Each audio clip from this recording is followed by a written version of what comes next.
ఈ heart attack theory గురించి మీరు ఇండైరెక్ట్గా నన్ను అడుగుతున్నారు. నేను చెప్పాలనుకుంది ఏంటంటే, అది మా స్టేట్మెంట్. హార్ట్ అటాక్ థియరీ మేము మా దగ్గర నుంచి రాలేదండి పొరపాటున కూడా. ఇన్ఫ్యాక్ట్ సునీతక్క సిబిఐ చాలా మందితో తప్పుడు సాక్ష్యాలు చెప్పడానికి ట్రై చేసినారు. చివరికి వాళ్ళ ఇంట్లో పనిచేసే లక్ష్మీదేవో, వాళ్ళ దగ్గర ఉండే ఎర్రంరెడ్డిపల్లె జగదీష్ రెడ్డో, లేదా వాళ్ళ ఇంట్లో పనిచేసే లక్ష్మీదేవి కొడుకో ఇట్టటి వాళ్ళతో, ఇంట్లో పనిచేసే వాళ్ళతో తప్పుడు వాంగ్మూలాలు ఇప్పించగలిగినారేమో కానీ, లేకుంటే వాళ్ళ ఇన్ఫ్లుయెన్స్కి గురైన వాళ్ళతో తప్పుడు వాంగ్మూలాలు ఇప్పించగలిగినారేమో కానీ, వాస్తవంగా అయితే చాలా మందితో తప్పుడు వాంగ్మూలాలు, ఈ శశికళ అండుకో ఉన్నారు కదా నలుగురు, వాళ్ళతో సిబిఐ తప్పుడు వాంగ్మూలాలు తీసుకునే ప్రయత్నం చేసింది. వాళ్ళని పిలిచి, అవినాష్ రెడ్డి మీరు గేట్ దగ్గర నిలబడుకుంటే వివేకం సార్ హార్ట్ అటాక్ చనిపోయినట్టు చెప్పమని వాళ్ళు ఇన్ఫ్లుయెన్స్ చేసినారు, ప్రెషర్ పెట్టినారు వాళ్ళను, శశికళ అక్క వాళ్ళను, గేట్ దగ్గర ఉన్న వాళ్ళను. బట్ ఆయన మాకంటే చెప్పలే, మేము చెప్పము అని. ఇంకొక వ్యక్తి గేట్ దగ్గర హిమకుంట్ల వాసి, నేను సిబిఐలో పేరు కూడా చెప్పిన, ఆ వ్యక్తి గేట్ దగ్గర కొంచెం గట్టిగా మాట్లాడి లోపల పోతాడు. నేను ఆ వ్యక్తి పేరు కూడా సిబిఐలో చెప్పిన. ఆ వ్యక్తి ఇంటికి సునీతక్క రాజశేఖర్ 2 సార్లు పోయినారు. అన్న నువ్వు మా నాన్నకు బాగా, హిమకుంట్ల గ్రామవాసి, అన్న నువ్వు మా నాన్నకు మంచి శిష్యుడివి, నువ్వు మా నాన్న ఈ రకంగా చనిపోయినాడు, నువ్వు సిబిఐ దగ్గర వాంగ్మూలం ఇవ్వాలన్నా అన్నారు. లేదమ్మా నేను ఉన్నట్టు చెప్పమంటే ఎక్కడైనా చెప్తామ్మా, మేము చెప్పినట్టు చెప్పాలా ఆయన మీద ప్రభావితం. ఏంది అంటే అవినాష్ నీకు గుండెపోటు అని చెప్పినాడని చెప్పాలన్నా నువ్వు అని. ఎందుకు ఇంత తాపత్రయం అవినాష్ మీద ఈ కేసు గుండెపోటుని తోయడానికి? మీకు కావచ్చు, చంద్రబాబు నాయుడు గారికి కావచ్చు, ఏమంత తాపత్రయము? నేను అడుగుతున్నా ఒకటి సింపుల్గా, ఇది ఇందాక మన ఢిల్లీలో కాన్స్టిట్యూషన్ క్లబ్లో మా అక్క ప్రెస్ మీట్ పెట్టి చెప్పింది. ఏదైనా ఒక కేసు అంట అది వాస్తవమే తను చెప్పింది. ఆ ఇన్సిడెంట్ జరిగిన 1-2 వారాల లోపల ఛేదిస్తేనే ఛేదించినట్టు, ఆలస్యమయ్యే కొద్దీ ఛేదించడం కష్టము అని చెప్పింది. కరెక్టా? మీరు కూడా విన్నారు కదన్నా. మరి అదే మా సునీతక్క, అదే నర్రెడ్డి రాజశేఖర రెడ్డి గారు చనిపోయిన రోజు మార్చి 15, 2019 సిట్కి స్టేట్మెంట్లు ఇచ్చారు. ఏమని ఇచ్చారు తెలుసా?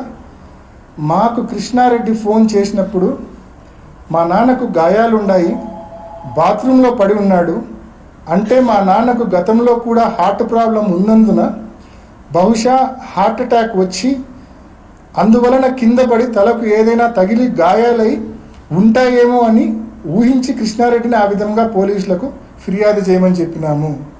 ఇది ఎవరండి? అవినాష్ రెడ్డి కాదు చెప్పింది, నర్రెడ్డి సునీత గారు, నర్రెడ్డి రాజశేఖర రెడ్డి గారు. వాళ్ళు సిట్కి ఇచ్చిన వాంగ్మూలం ఇది. So it was their theory అని చెప్తా ఉన్నా స్పష్టంగా. అండ్ యాడెడ్ టు దట్ దీనికి సబ్సిక్వెంట్గా కంటిన్యూయేషన్ ఇంకో ప్రూఫ్ చూపిస్తా. వీళ్ళందరూ కలిసే కదా రాజశేఖర రెడ్డి గారు, శివప్రకాష్ రెడ్డి గారు, సునీతమ్మ హైదరాబాద్ నుంచి అంతా కలిసే కదా బయలుదేరింది. ఇందాక నేను చదివి వినిపించింది సునీతక్కది, రాజశేఖర్ వాళ్ళ ఇద్దరు స్టేట్మెంట్లో ఉంది. హార్ట్ అటాక్, స్టంటు, కింద పడినాడు, తల గాయమైంది. ఇది Adinarayana Reddy SIT investigation attend అయినాక బయటకు వచ్చి ఇచ్చిన స్టేట్మెంట్. స్పష్టంగా చెప్తాడు శివప్రకాష్ రెడ్డి ఆయన కొడుకు వాళ్ళిద్దరు కూడా ఇట్లా గుండెపోటుతో చనిపోయినట్టు. మీరు వినండి. అధికారులు టీడీపీ ఎమ్మెల్సీ బీటెక్ రవి, మాజీ మంత్రి ఆదినారాయణ రెడ్డి, డ్రైవర్ దస్తగిరి ప్రకాశ్ను ప్రశ్నించారు. ఇద్దరు నుంచి వివరాలు సేకరించారు. వివేకానంద రెడ్డి మార్చి 15 నాడు ఉదయాన్నే నేను విజయవాడలో ఉన్నప్పుడు టీవీ వివేకానంద రెడ్డి గారు గుండెపోటు వలన చనిపోయినాడనే వార్త మేము విజయవాడలో ఉన్నప్పుడు జరిగినది. ఆ రోజు నేను నాతో పాటు శేఖర్ రెడ్డి అని మా కజిన్ ఒక ఆయన కాంట్రాక్టరు, శివప్రకాష్ రెడ్డి వివేకానంద రెడ్డి గారి యొక్క సొంత బావమరిది హోంలో దొరికినప్పుడు నేను చెప్పిన మాట సారీ చెప్పినా బాధాకరంగా ఎందుకు నా ఇట్లా జరిగిందంటే ఆయన ఎక్కువ సిగరెట్ తాగేవాడని, స్టంట్ వేసినారని, వామిటింగ్ వలన జరిగిందనే విషయం చెప్పిన తర్వాత వాళ్ళ కొడుకు కూడా నాతో మాట్లాడితే అదే విషయం చెప్పినాడు. ఈరోజు అన్ని విషయాలు ప్రస్తావనకు వచ్చినాయి. మీకు పరమేశ్వర రెడ్డి తెలుసా, రవీంద్రనాథ్ రెడ్డి బీటెక్ ఎలా పరిచయము, ఇంకా ఎలా జరిగిండొచ్చు అని వివిధ ప్రశ్నలు వేసినప్పుడు ఒకటే చెప్పిన, మీ అందరికీ మనసాక్షి తెలుసు. విన్నారు కదా స్పష్టంగా.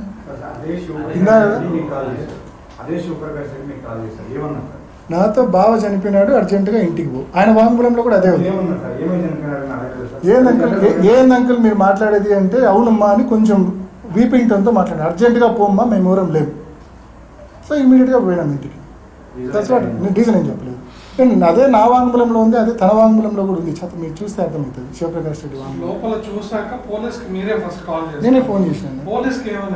నా క్వశ్చన్ కూడా అదేనా, ఇంత జరిగిన తర్వాత అక్కడ లెటర్ ఉందని తెలిసిన తర్వాత, చంపబడ్డాడని తెలిసిన తర్వాత, డెత్ నోట్ ఉండి చదివిన తర్వాత ఏ రకంగా వాళ్ళు ఈ రకమైన స్టేట్మెంట్ సిట్కి ఇచ్చినారనేదే నా ప్రశ్న.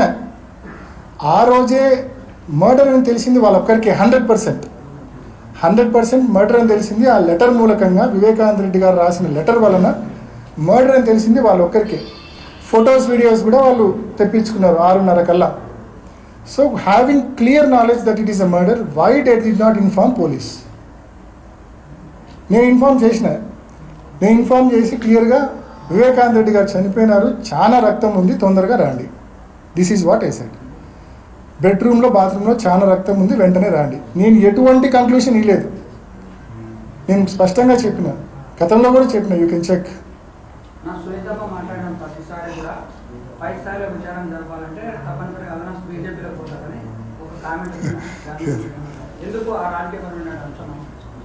ఇది joke of the century. Avinash Reddy బీజేపీలో పోవడం జోక్ ఆఫ్ ద సెంచరీ. ఇంకొక 7 జన్మలు నాకు దేవుడు ఇచ్చినా కూడా అది జరగదు. ఎందుకు ఊరికి ఆమె కావచ్చు, ఆమె కొంతమంది కిరాయి మైకులను ఏర్పాటు చేసుకుంది. మా పులివెందుల్లో టీడీపీ ఆయన క్యాండిడేట్ ఏం పేరు, ఆయన పేరు రవి అనే అతన్ని, అదేవిధంగా దస్తగిరి అనే అతన్ని, వీళ్ళందరూ కిరాయి మైకులు. వీళ్ళతో ఏంటంటే చెప్పిస్తా అంటారు ప్రజలను కన్ఫ్యూజ్ చేయడానికి. So basically it is baseless. ఎందుకు అసలు అటువంటి అయోటా ఆఫ్ డౌట్ రావడమే ఆశ్చర్యంగా ఉంది.